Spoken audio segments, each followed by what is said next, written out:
Hello, everyone. It's the Conscious Culinary Podcast, and I'm your host, Chef Tracy Clark. Today, we are talking about Ayurveda, something I have really enjoyed learning about over the last few years. And what's great about today is I am joined by a very special guest to help me spread the good word. So welcome to the show, the lovely Amanda Malarkey. Thank you, love. It's so good to be here. I got to tell you, I was in my sauna this morning having it's a miracle, right? With 3 kids, 3 little girls. In my sauna, giving myself Abhyanga, which is a oil massage. It's amazing, and it's something everyone should create time for. Okay. And I thought how excited I am to be doing this, like with every fiber of my being. Oh. Speaking about Ayurveda and yoga and just that whole world. Okay. I just got chills. I just got chills. And I think if you're watching this or listening to this, you've just witnessed why she is the most perfect guest, right? Not only does she have a wealth of knowledge, but you're walking the walk. You're living it. You're such an inspiration. I think you're definitely responsible for some of my good habits.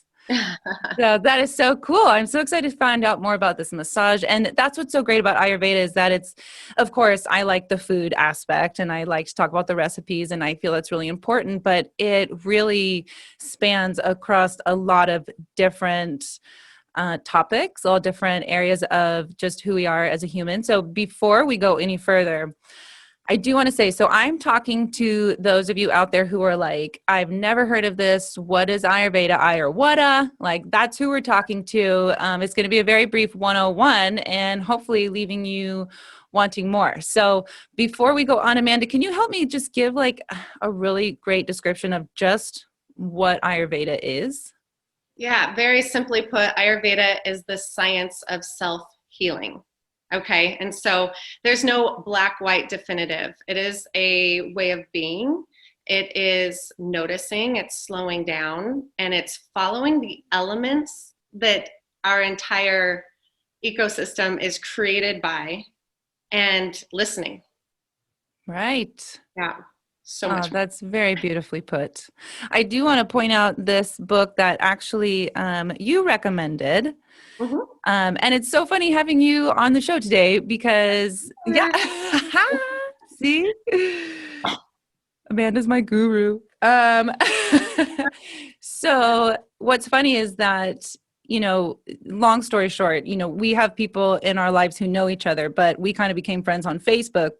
And you ran this series on Ayurveda on some recipes and practices, like kind of like how to introduce it to your life. And that was the first thing that I'd ever signed up for from you. And then from there, that's when, I found out about the wellness retreat. And that's what I need to say. I need to introduce Amanda a little bit more here.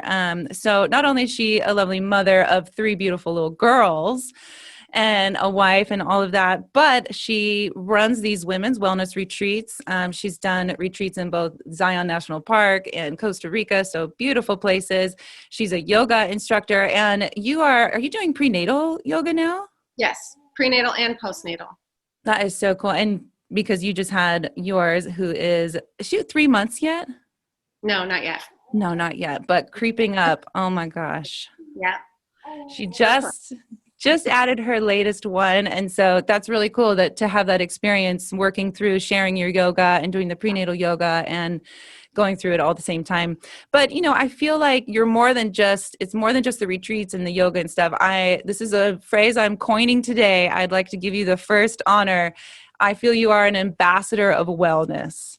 Ooh. It's just a great term to sum up like everything you've been doing, because it's not just, what you're doing now, it's everything that you've come from and worked through to get to this point. So truly an ambassador of wellness here. And funny that was what the first thing was that I signed up for from you was an Ayurveda class. Yeah. And here we are. Here we are. So many experiences later. I know. Life. Now, I did want to read something that I underlined in this book. Just because I thought it's kind of extends on what you just said of just how it really looks at us as a whole. And it says Ayurveda It is a simple, practical science of life whose principles universally applicable to each individual's daily existence. Mhm. Ayurveda speaks to every element and facet of human life, offering guidance that has been tested and refined over many centuries to all those who seek greater harmony and peace and longevity. Which I thought was so beautiful. I mean, like, hello, all day, every day, I'm seeking for that, right? Yes, it is beautiful. I'll tell you what, my life has changed drastically since Ayurveda has come into my life. And it's been a long road though. I mean, it's been a gradual learning experience with Ayurveda. You don't study it through one workshop and know it all. It's a lifetime of learning. Oh, exactly. I feel like I learned about it must have been about 5 years ago. And I mean, I'm still like, can you define it? I don't even know how to put it into words because there's a depth to it. It's, it's something coming from over 5,000 years ago. I mean, it's just rooted in history and so cool stuff. So please tell us a little bit more about how Ayurveda came into your life. Well, I was living in Santa Barbara, California, living the dream, the California dream. And I was a practitioner of yoga for quite some time. And I started working at the Santa Barbara Yoga Studio and started taking my training there as well. And so the editor-in-chief of the Yoga Journal in Los Angeles came up and presented I think it was over a few months, training on Ayurveda. And I started reading the description. I'm like, okay, I need this in my life. So that was my first big experience with that. That was 2011. And I'll just give you some back history of me and how we as a human race can not connect with ourselves, with earth, and we can go so fast that we miss the important things. We miss how to really treat ourselves and to listen to what we truly need. I was having really bad gastrointestinal issues, and I can explain this to you later if you join one of my more podcasts to come, hopefully, and workshops, of course. But I ran high with fire and wind. And as you all know, the whole West Coast has been on fire, right? And I don't even want to use that as an example, but it was crazy because I knew once that fire and that wind, it was a roar. And that's what happens to a human being when you are high pitta and high vata and you're running, you're just roaring, and then you crash down and everything literally crashes down. You rest for a few days and then boom, you're back up to that roaring rage. And that was really what was the cause of what was going inside of my belly, my bowel movements, having colonoscopies, a few of them during my 20s. And so Ayurveda is really what brought the balance in.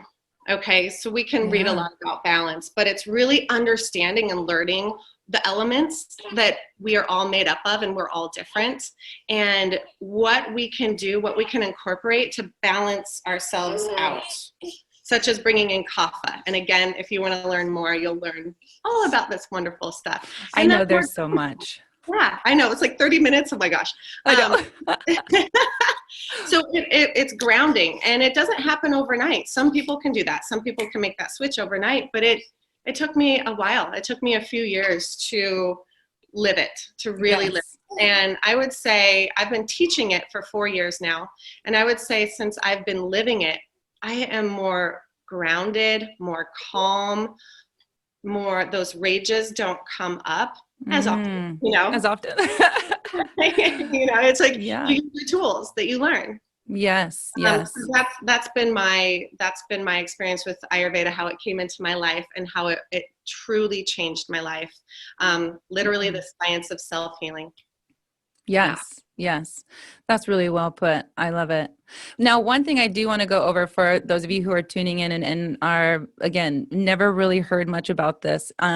You're right. It does take a long time to start incorporating these practices. And I know for me, like I said, it's been 5 years, but there's a few things that I'm able to bring into my life. And as far as food wise goes, one of the most beautiful parts about Ayurveda is the idea of really eating seasonally.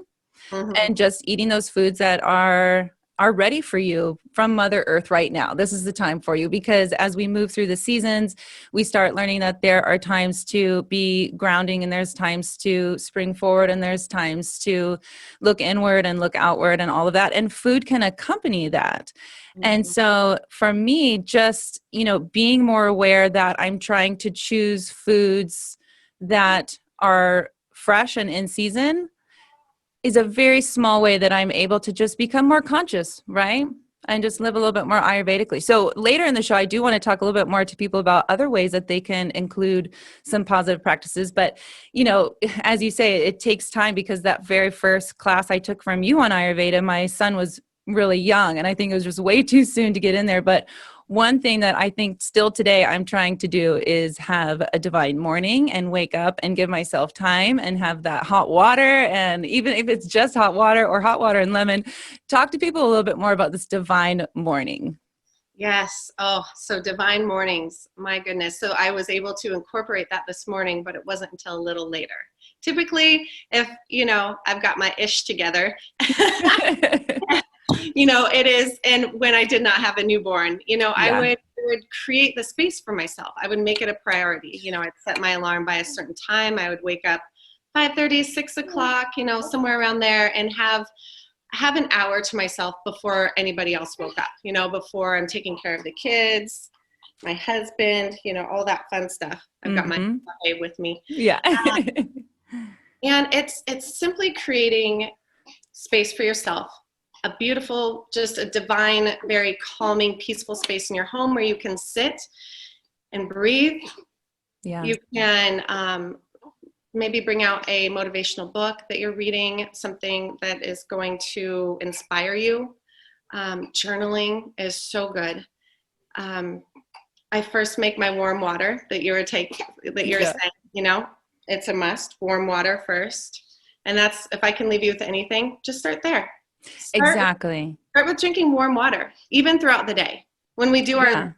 our big Ayurveda spring cleanse, that's like after every meal, and everything that we drink is warm water. Wow.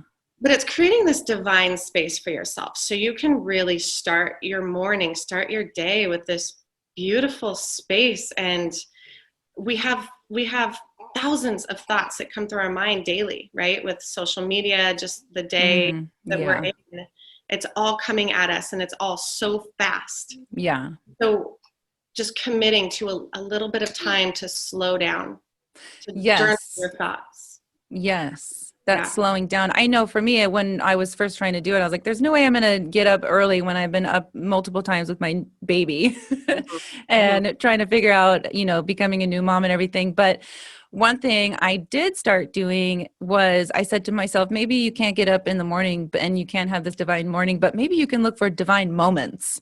And Yes. maybe you can still, if you have an opportunity, if you have to wait in line, if you have to sit in your car at any time, whenever you are just sitting around instead of picking up that phone, that could be your divine moment to just go inward and breathe and love yourself, really, and just give yourself that time out from the day. Yeah. I did kind of start trying to get that a little bit more Mhm. involved in my day-to-day, which was helpful. But again, I think real lifestyle change comes from making very small improvements consistently over time. And so, Ayurveda is definitely one of those things that you could work on for a lifetime and always just add one little thing and one little thing, because it just expands, it weaves into herbology, it weaves into astrology, it weaves into the yoga, the meditation. I mean, it is just a basis for a lot of stuff. But let's get into a little bit more about the food and what are some, because obviously I'm a chef, I love the food side of things. What are some of your go-to favorite recipes? Yeah, well, khichdi hands down is number one. Khichdi is something that's used in a cleanse, but it's used for just bringing in spices that your body needs to help with Mm, inflammation and calming the nervous system. So khichdi, it's simple. It's rice, it's spices, and it's vegetables that are in season. right, right. And It's kind of like a base that you can make in any season, because you have the base and then you add the vegetables yep. that are in season. Yes, and then the spices can change. There's a like an everyday spice, Mm-hmm. or there is that the seasonal spices where they'll change whether they're cooling or warming spices. Um, Right. I would also say I was just looking through my fall recipes, and I'm like, oh my gosh, butternut muffins are just Ooh. so amazing. That's one of my, I just love to bake a bunch and then have the kids and my husband just be able to grab that and have that nourishing, Mm. warming treat in the morning. It's really beautiful. Yes. Yeah, I mean, I could go on and on, but let me just throw down one more. It's a cleansing green soup. And so when I first came upon this, you can make it warm or cooler. I like it when it's warm. You know, anything that you Mm. put in your body that's warming is just nourishing. It's nourishing the cells of your body. And so it's simple and it's delicious. You know what I really loved was making, because I should point out, so I went to, for everybody that didn't know, I went to Amanda's beautiful retreat. And then the next year, her and Brienne, who she runs the retreat with, they asked me to come back and do the cooking. So I got to go back to the retreat and try my hand at the Ayurvedic cooking, which was so cool because it was just a great motivation. It was a reason, right? To dive in. As you know, in your day-to-day life, there's always excuses to say, I don't have time for that. But this was an opportunity staring me in the face, and I had such a good time. One of my favorite things was the spring salts. Oh yeah. That is so cool. I mean, if anything, just make yourself some spring salts, and it's basically the pink Himalayan sea salt, but then you take some, I mean, like a bag of lemons, a whole bag of lemons, and you grate the zest off of all of them, and then you let that dry out. I put my zest on a big baking tray and into the oven and let it dry out really low heat for a while to speed the process. But you could let it sit on the counter for a few days too, and then mix that with the salt. And right now, I can't remember all the different herbs involved. I probably some fennel and some other things in there, but it was so delicious, and it worked on a variety of different kinds of food, whether it was breakfast or lunch or dinner, whether it was really savory or hearty or more fresh and light with fruit. Like, it could go on anything. And I think that's a really crafty thing to do, not only for the cooking aspect of having your spice mix ready to go is always like a super smart thing to do, Oh my but God. Yeah. then to have it align with the season and what you should be eating at that time. And it should last you about a season. So that was Yes. one of my favorites. Good.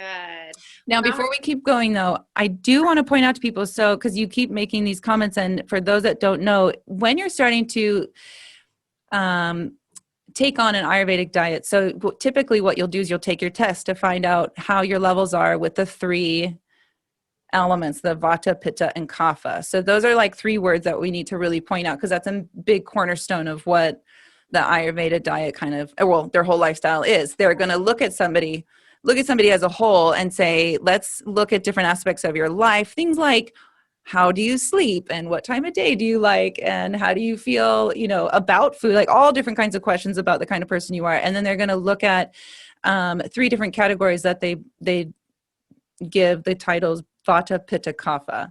mhm. Can you explain a little bit more about what they're doing there? Yeah, yeah. So that's going back to the elements, right? That our entire everything is made up of. Vata is going to be, we're going into a Vata season right now. Mm. And Vata is going to be light, dry, cold, windy, right? And so that's why in this season, as we're experiencing this, and we're in the Pacific Northwest, so we really experience this, we want to bring in more moist, more oily, warming Mm. foods. To And counteract what yes, the element is. yes, yes. And then also not just the foods that you eat, but abhyanga, what I was talking about earlier, that Yes. divine oil massage. So Wow. in the summer, I would use a coconut oil, which is lighter. And now I'm Right. transitioning more to a sesame oil, which is going to be heavier. Mm. So that's vata. Okay, and then you go into pitta. So elements again was air and ether, so air and space. And then you go into pitta, and that's going to be fire, right? I was Mm. talking about that. So somebody who is go go go go go go go and never stops, right? And just has enthusiasm and is motivated. That's awesome. That's so awesome to do. But there's a burnout, right? There needs to be a balance there. Right. Yeah. And so again, that's fire. So you're summer season is going to be Pitta. All right, so that's when you want to bring in some cooling, more drying, well, not drying, but cooling, and grounding practices. So you want to ground that fire down. You want to bring it down. Same with Vata. And then you go into Kapha, and Kapha is going to be more oily and dense and slow. Okay, so if you even think about the way that I spoke about those three, you can even think about some of your friends maybe, or family members, or yourself. It's like, yeah, I'm a couch potato. I'm a Pitta, or a Kapha. Yeah. Or I'm riding high, like I'm going. I don't know what to stop. I'm motivated. I'm creating. Oh, yes. I'm pinpointing my husband right now. Yes. That's going to be Pitta. Somebody who's airy, flighty, Right. somebody who's like, ooh, blows in the wind, that's going to be your Vata. And then also quite physically, if you had too much Vata, too much air, could that also be if you were really bloated and gassy? Yes, definitely bloated So and kind gassy. of, yeah, or with too much fire, maybe some heartburn. Yes, definitely. So it kind of works very much on the like physical, straight across feelings that you're having, as well as your personality and kind of the emotions that are arising. Yes, As definitely. well. That is so cool. That leads And me to something that I want to read, but I keep interrupting you. So please say what you're going to say. Vata, you've got your dry skin, so eczema, right? And so this is where you pinpoint your disease. Okay. Right. This is where it is truly the science of self-healing. You can pinpoint your disease, just like the disease of my gastrointestinal problems is that I was just way high with Pitta. And so that's really going to affect your stomach and your liver. But that's for another show, right? Oh, I know. And that's what's so cool. I'm glad we kind of got to that point so people can see. So as you start identifying these things in your body and you realize that there's space in your body, not only for the physical, but also the emotional and the experiences that you have had and all of that. But moving forward, real quick, I have to read this paragraph because it just ties into what we're talking about how it really is about you as a whole person. And so when you start, pinpointing your actual your ailments and then giving them a name and realizing that there's a place for them, that there's a name you can give it, and there's a solution to it. And then there's not only other things you can do as far as the meditation and the yoga and, like you said, even the massage, but then there's the food that you can bring into it as well and truly become your own health advocate, right? Once we can try kind of understand these things. So I want to read this. This is a beautiful cookbook called Eat, Feel Fresh by Sahara Rose Katabi. I love that one. Beautiful book. Really such a great spokesperson for Ayurveda, as she's just this beautiful young woman and she's had her own experience with health issues and come to the light of Ayurveda. But reading in her book, she says, "We take on the energy of everything that we consume and become happier, more aligned individuals by making the right food choices. We don't only digest the way that we feel. Wait, hold on. We don't only digest food, but also thoughts and emotions. A healthy digestive system can gracefully catch the curveballs life throws at you and transform them into art. We carry the vibration of the food we eat and the thoughts that we think." And goes on about what her book's going to do. But that's so powerful. We carry the vibration of the foods we eat and the thoughts that we think. Yes. That is so powerful. I have chills just reading it once more. And that's why when I learn about Ayurveda, I constantly have this feeling of like, I know, right? That's so true. That's just, it feels like something I've learned before and it feels good to learn. Good. I love it. Amazing. I just want to say Dr. Vasant Lad is someone else who to reference if you're looking into Ayurveda, and banyanbotanicals.com is a great place to go just for some online information and to order spices and things that you won't find in the store at your normal store. Yeah. Now we have a little bit of time left in the show. Let's get back to the massage. Okay. And what are some other really cool practices that we can incorporate on our day-to-day life? I did mention, think about eating the seasonal vegetables and look into some of the simpler recipes that you can start to incorporate. As well as, maybe try to take a test, see what your Vata, Pitta, and Kapha levels are. But then what are some of these other really fun habits we can include that can really show us some self-love? Yeah, of course. Well, I delved into the Abhyanga a bit, and again, that's an oil massage. So it's Abhyanga means massage, or is that the type of oil you used? no, Abhyanga is the practice of self-love through massaging. Oh, that's so pretty. Yeah, yeah. Abhyanga. And sneha is the term of love. You're bringing this love to yourself. So it's, drawing a bath or getting in your sauna, bringing a sweat in daily. I mean, we can't all do it. Maybe it's once a week, maybe it's once a month. Start with that. And then just massaging, just sitting on your floor on a towel, or if you happen to have a sauna or wherever, and just notice your body, love your body, send your body love, tell yourself, I love you. I love you. I love you. Well, when's the last time that many people have done that? Just to stop, take a deep breath, and connect here. I mean, the rate of anxiety and depression, Vata is going to be more anxiety prone, Kapha is going to be more depression prone. And it's just, there's so much going on that we need to slow down. And Ayurveda teaches us to notice, right? Take a walk. Take 20 minutes to walk in nature, put the cell phone away, put the podcasts away just for a moment, and just listen. Just notice the nature around you. If you can get out into nature, that's another big one. Well, and also, when I think about those out there who go, okay, let me try and do this, I think it's unfortunate, but a lot of people are going to have a hard time doing that. They're going to have a hard time sitting still with themselves and being able to love themselves. And I think what's important about that moment, if you find yourself and that's happening to you and you don't feel comfortable in that moment with yourself, showing love to yourself, then that's truly the opportunity for some healing to begin. Definitely. And it's a practice, right? Right. It's a practice. You might not get it on the first time or the 100th time. Yes. Just practicing, right? Exactly. To create the change, to heal yourself. This is a perfect opportunity to really dive into ourselves and notice what it is that we need to change, and to have this healthy ecosystem and this healthy immune system, as we've got the other stuff. Yeah. Is that so important right now too? Yeah, it's so important. It's so important. So just paying attention there.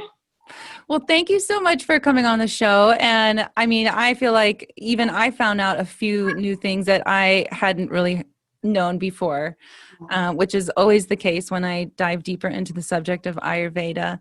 Once again, I want to recommend to everybody, this is a great book, especially for beginners. It's like really great quality, but he sums it up so it's not intimidating, right? And you feel like it's this huge book, but it's not skimping on any information.